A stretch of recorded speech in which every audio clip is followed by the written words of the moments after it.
Olá, turma, tudo bem? Bora lá para nossa leitura. Mais um dia aqui com o Senhor, com a palavra, né? Nós vamos caminhando para os penúltimos capítulos aqui de Levítico. Nós estamos terminando essa semana, né? Amanhã a gente já termina Levítico e a gente já vai começar o livro de Números, mais um livro, né? Aí terminado aqui durante esse ano de 2024. Nós estamos caminhando novamente pela palavra, meditando nos textos, né? Deixando o Espírito Santo nos ensinar. Hoje nós vamos, nessa quarta-feira, a gente vai ver Levítico 24 e 25. E amanhã a gente termina com o 26 e o 27. Por que são só dois? Porque são dois capítulos bem grandes, né? O livro de Levítico tem capítulos bem grandes, então acaba separando menos capítulos. Então hoje nós vamos no 24 e no 25. Bora lá? Capítulo 24 diz assim: Disse o Senhor a Moisés: ordene aos israelitas que tragam azeite puro de olivas batidas para as lâmpadas, para que fiquem sempre acesas, na tenda do encontro, do lado de fora do véu que esconde as tábuas da aliança. Arão manterá as lâmpadas continuamente acesas diante do Senhor, desde o entardecer até a manhã seguinte. Este é um decreto perpétuo para as suas gerações. Mantenha sempre em ordem as lâmpadas no candelabro de ouro puro perante o Senhor. Apanhe da melhor farinha e asse 12 pães, usando 2 jarros para cada pão. Coloque-as em 2 fileiras, com 6 pães em cada uma, sobre a mesa de ouro puro perante o Senhor. Junto a cada fileira, coloque um pouco de incenso puro, como porção memorial, para representar o pão e ser uma oferta ao Senhor preparada no fogo. Esses pães serão colocados regularmente perante o Senhor, cada sábado, em nome dos israelitas, como aliança perpétua. Pertence a Arão e aos seus descendentes, que os comerão no lugar sagrado, porque é parte santíssima de sua porção regular das ofertas dedicadas ao Senhor, preparadas no fogo. É um decreto perpétuo. Aconteceu que o filho de uma israelita com um egípcio saiu e foi para o meio dos israelitas. No acampamento houve uma briga entre ele e um israelita. O filho da israelita blasfemou o nome com uma maldição. Então o levaram a Moisés. O nome de sua mãe era Selomite, filha de Dibre, da tribo de Dan. Deixaram-no preso até que a vontade do Senhor lhe fosse declarada. Então o Senhor disse a Moisés: leve o que blasfemou para fora do acampamento. Todos aqueles que o ouviram colocarão as mãos sobre a cabeça dele, e a comunidade toda o apedrejará. E diga aos israelitas: se alguém amaldiçoar seu Deus, seja responsável pelo seu pecado. Quem blasfemar o nome do Senhor terá que ser executado. A comunidade toda o apedrejará, seja estrangeiro, seja natural da terra. Se blasfemar o nome, terá que ser morto. Se alguém ferir uma pessoa a ponto de matá-la, terá que ser executado. Quem matar um animal fará restituição vida por vida. Se alguém ferir seu próximo, deixando-o defeituoso, assim como o fez, lhe será feito. Fratura por fratura, olho por olho, dente por dente. Assim como feriu o outro, deixando-o defeituoso, assim também será ferido. Quem matar um animal fará restituição, mas quem matar um homem será morto.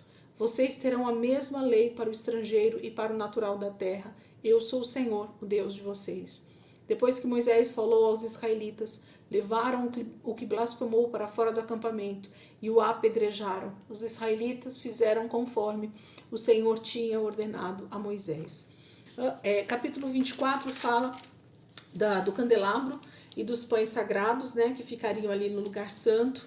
Eram regularmente trocados, né? As lâmpadas não podiam se apagar, então todos os dias eles deveriam repor o azeite de oliva batido tinha que ser puríssimo, e os pães eram todos os sábados, né? No Shabat era separado os pães, os 12 pães, e trocado por outros novos, e assim eles faziam sempre diante do Senhor. Era um decreto perpétuo, como o Senhor diz, né? É algo que não deveria acabar nunca. E da mesma forma a gente continua fazendo, né? Até hoje. Não dentro de um santuário feito por mãos humanas, mas dentro de nós mesmos, né? Tanto o óleo representando o próprio Espírito Santo, a luz que ilumina, né, a nossa vida e ilumina o nosso próximo, e o pão da presença, né, que é o próprio Cristo, sendo repartido através de nós. O castigo da blasfêmia, né, tá aqui a respeito de alguém que blasfemou contra Deus, contra o nome de Deus, e para exemplo, ele foi apedrejado para que ninguém fizesse mais isso, né? O exemplo sempre era para que outras pessoas temessem a Deus e não fizessem a mesma coisa, para que não caíssem, né, no mesmo pecado. Capítulo 25 agora é um capítulo bem comprido, vamos seguindo para a gente entender aqui. Capítulo 25 diz assim: Então disse o Senhor a Moisés, no monte Sinai, diga o seguinte aos israelitas: quando entrarem na terra que dou a vocês, a própria terra guardará um sábado para o Senhor. Durante 6 anos semeiem as suas lavouras, aparem as suas vinhas e façam a colheita de suas plantações. Mas no 7º ano a terra terá um sábado de descanso, um sábado dedicado ao Senhor. Não semeiem as suas lavouras, nem aparem as suas vinhas. Não colham o que crescer por si, nem colham as uvas das suas vinhas, que não serão podadas. A terra terá um ano de descanso. Vocês se sustentarão do que a terra produzir no ano de descanso. Você, o seu escravo, a sua escrava, o trabalhador contratado e o residente temporário que vive entre vocês, bem como os seus rebanhos e os animais selvagens de sua terra. Tudo o que a terra produzir poderá ser comido. Contem 7 semanas de anos, 7 vezes 7 anos. Essas 7 semanas de anos totalizam 49 anos. Então façam soar a trombeta no 10º dia do 7º mês, no dia da expiação, façam soar a trombeta por toda a terra de vocês. Consagrem o 50º ano e proclamem libertação por toda a terra a todos os seus moradores. Este será um ano de jubileu, quando cada um de vocês voltará para a sua propriedade, para a propriedade da sua família e para o seu próprio clã. O 50º ano será jubileu. Não semeiem e não ceifem o que cresce por si mesmo, nem colham das vinhas não podadas. É jubileu e será santo a vocês. Comam apenas o que a terra produzir. Nesse ano do jubileu, cada um de vocês voltará para a sua propriedade. Se vocês venderem alguma propriedade ao seu próximo, ou se comprarem alguma propriedade dele, não explorem o seu irmão. O que comprarem do seu próximo será avaliado com base no número de anos desde o jubileu, e ele fará a venda com base no número de anos que restam de colheitas. Quando os anos forem muitos, vocês deverão aumentar o preço, mas quando forem poucos, deverão diminuir o preço, pois o que ele está lhes vendendo é o número de colheitas. Não explorem um ao outro, mas temam o Deus de vocês. Eu sou o Deus de vocês. Eu sou o Senhor, o Deus de vocês. Pratiquem os meus decretos e obedeçam as minhas ordenanças, e vocês viverão com segurança na terra. Então a terra dará o seu fruto, e vocês comerão até fartar-se, e ali viverão em segurança. Vocês poderão perguntar: que iremos comer no 7º ano, se não plantarmos nem fizermos a colheita? Saibam que eu enviarei a vocês minha bênção no 6º ano, e a terra produzirá o suficiente para 3 anos. Quando vocês estiverem plantando no 8º ano, comerão ainda da colheita anterior, e dela continuarão a comer até a colheita do 9º ano. A terra não poderá ser vendida definitivamente, porque ela é minha, e vocês são apenas estrangeiros, imigrantes. Em toda a terra em que tiverem propriedade, concedam o direito de resgate da terra. Se alguém do seu povo empobrecer e vender parte de sua propriedade, seu parente mais próximo virá e resgatará aquilo que o seu compatriota vendeu. Se, contudo, um homem não tiver quem lhe resgate a terra, mas ele mesmo prosperar e adquirir recursos para resgatá-la, calculará os anos desde que a vendeu e devolverá a diferença àquele a quem a vendeu. Então poderá voltar para a sua propriedade. Mas, se não adquirirem recursos para devolver-lhe o valor, a propriedade que vendeu permanecerá em posse do comprador até o ano do jubileu. Será devolvida no jubileu e ele então poderá voltar para a sua propriedade. Se um homem vender uma casa numa cidade murada, terá o direito de resgate até que se complete um ano após a venda. Nesse período poderá resgatá-la. Se não for resgatada antes de se completar um ano, a casa da cidade murada pertencerá definitivamente ao comprador e aos seus descendentes. Não será devolvida no jubileu, mas as casas dos povoados sem muros ao redor serão considerados campo aberto, poderão ser resgatadas e serão devolvidas no jubileu. No ano das cidades dos levitas, eles sempre terão direito de resgatar suas casas nas cidades que lhe pertencem. Assim, a propriedade dos levitas, isto é, uma casa vendida em qualquer cidade deles, é resgatável e deverá ser devolvida no jubileu, porque as casas das cidades dos levitas são propriedade deles entre os israelitas. Mas as pastagens pertencentes às suas cidades não serão vendidas, são propriedade permanente deles. Se alguém do seu povo empobrecer e não puder sustentar-se, ajudem-no, como se faz ao estrangeiro e ao residente temporário, para que possa continuar a viver entre vocês. Não cobrem dele juros algum, mas temam o seu Deus para que o seu próximo continue a viver entre vocês. Vocês não poderão exigir dele juros, nem emprestar-lhe mantimento visando algum lucro. Eu sou o Senhor, o Deus de vocês, que os tirou da terra do Egito, para dar a vocês a terra de Canaã e para ser o seu Deus. Se alguém do seu povo empobrecer e se vender a algum de vocês, não façam trabalhar como escravo. Ele deverá ser tratado como trabalhador contratado ou como residente temporário. Trabalhará para quem o comprou até o ano do jubileu. Então ele e os seus filhos estarão livres e ele poderá voltar para o seu próprio clã e para a sua propriedade dos seus antepassados. Pois os israelitas são meus servos, os quais tirei da terra do Egito. Não poderão ser vendidos como escravos. Não domine impiedosamente sobre eles, mas temam o seu Deus. Os seus escravos e as suas escravas deverão vir dos povos que vivem ao redor de vocês. Deles vocês poderão comprar escravos e escravas. Também poderão comprá-los entre os filhos dos residentes temporários que vivem entre vocês e entre os que pertencem aos clãs deles, ainda que nascidos na terra de vocês.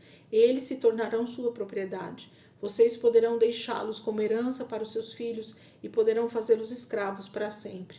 Mas sobre os seus irmãos israelitas vocês não poderão dominar impiedosamente. Se um estrangeiro ou um residente temporário entre vocês enriquecer e alguém do seu povo empobrecer e se vender a esse estrangeiro ou alguém que pertence ao clã desse estrangeiro, manterá o direito de resgate mesmo depois de se vender. Um dos seus parentes poderá resgatá-lo, ou tio, ou primo, ou qualquer parente próximo poderá resgatá-lo. Se todavia prosperar, poderá resgatar a si mesmo. Ele e o seu comprador contarão o tempo desde o ano em que se vendeu até o ano do jubileu. O preço do resgate se baseará no salário de um empregado contratado por aquele número de anos. Se restarem muitos anos, pagará o seu resgate proporcionalmente ao preço de compra. Se restarem apenas poucos anos até o ano do jubileu, fará o cálculo e pagará o seu resgate proporcionalmente aos anos. Ele deverá ser tratado como um empregado contratado anualmente. Não permitam que o seu senhor domine impiedosamente sobre ele. Se não for resgatado por nenhuma dessas maneiras, ele e os seus filhos estarão livres no ano do jubileu, porque os israelitas são meus servos, os quais tirei da terra do Egito. Eu sou o Senhor, o Deus de vocês. Capítulo 25 trata dessa questão da terra, do ano sabático, do sexto ano, né, de plantação e colheita, que deveria ser dado descanso. No sétimo ano, eles só poderiam colher aquilo que a terra desse sozinha, né, para deixar a terra descansar. Esse texto aqui ele vai ser muito importante, porque ele mostra que Deus declara de forma muito firme, muito objetiva, a forma com que os israelitas deveriam lidar com a terra, com escravos, com pessoas que empobrecessem, né, que ficassem pobres por algum motivo, má administração ou qualquer outra coisa. Seus irmãos israelitas deveriam ajudá-lo a ponto dele ser sustentado pelos próprios israelitas até que ele conseguisse novamente se levantar. Se eles fossem vendidos como escravos, entre eles, no ano do jubileu, né, depois de 7 anos vezes 7, né, 49 anos, no 50º ano, no ano 50, esse ano é o ano do jubileu, serve como um ano de libertação para qualquer escravo, para qualquer pessoa que estivesse devendo um para o outro. Haveria uma forma, né, de se resgatar aquela pessoa, aquela propriedade, de ser livre se você estava trabalhando como escravo para alguém. Então, o Senhor diz que a terra é dele, né? Nós não temos nada nessa terra. Tudo que nós temos foi o próprio Deus quem nos deu. Então é dele e ele está mandando devolver a quem lhe é devido. Quem tinha a propriedade é o que deveria ser restituído com ela. Então é um texto bem difícil, às vezes até de compreender um pouco a forma com que Deus está tratando essa questão da devolução de terra e de libertação de escravos, mas ao mesmo tempo é uma regulamentação muito simples sobre como se deve tratar pessoas que empobrecem, pessoas que têm problemas financeiros, né? É disso que o texto está falando. E esse aqui é um ponto principal para o que vai acontecer lá na frente com Israel, porque eles se esquecem do ano sabático, né? E eles querem trabalhar, inclusive no ano sabático, não dando descanso à terra. O Senhor vai lembrá-los disso, desse erro que eles cometeram durante bastante tempo. Então, guarda esse capítulo aí no teu coração, que você vai ver lá na frente, a gente vai enxergar isso. O nosso texto vai falar sobre isso e a gente vai compreender que Deus está falando sobre esse texto de Levítico 25. Amém? Então, terminamos a nossa leitura de hoje, quarta-feira, né? Amanhã, quinta-feira, a gente termina, então, os últimos 2 capítulos de Levítico, 26 e o 27. A gente já termina aqui o livro de Levítico. Eu gosto bastante do Pentateuco, gente.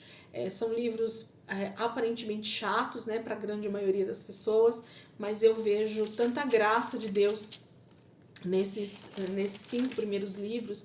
A gente vê a história se desenvolver de forma tão clara, tão objetiva, Deus dando realmente seus mandamentos, seus decretos, suas leis, né, suas ordenanças, e dizendo para o povo, é só seguir, é só fazer o que eu estou mandando, a bênção já está sobre vocês, né? Eu já declarei a bênção desde Abraão, Isaque e Jacó, agora é só viver segundo os meus mandamentos e os meus preceitos. Mas é tão complicado para o homem, né, sem o Espírito Santo. Quando o homem não nasce de novo, ele tem dificuldade de conseguir obedecer a Deus em amor. Amém, queridos? Deus abençoe. Ótima quarta-feira aí para vocês. E amanhã, se Deus quiser, a gente está aqui para continuar a leitura e terminar o livro de Levítico, em nome de Jesus. Deus abençoe.